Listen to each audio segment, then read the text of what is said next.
So I just got these babies, door sills, whatever they call it.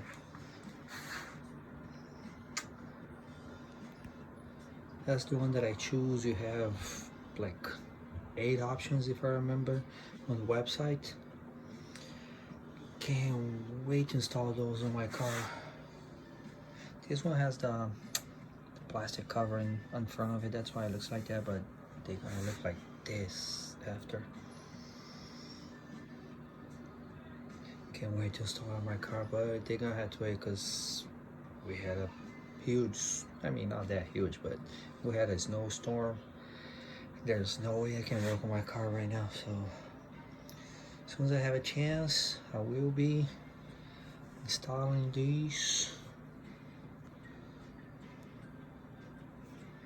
And I'll make a new video for it.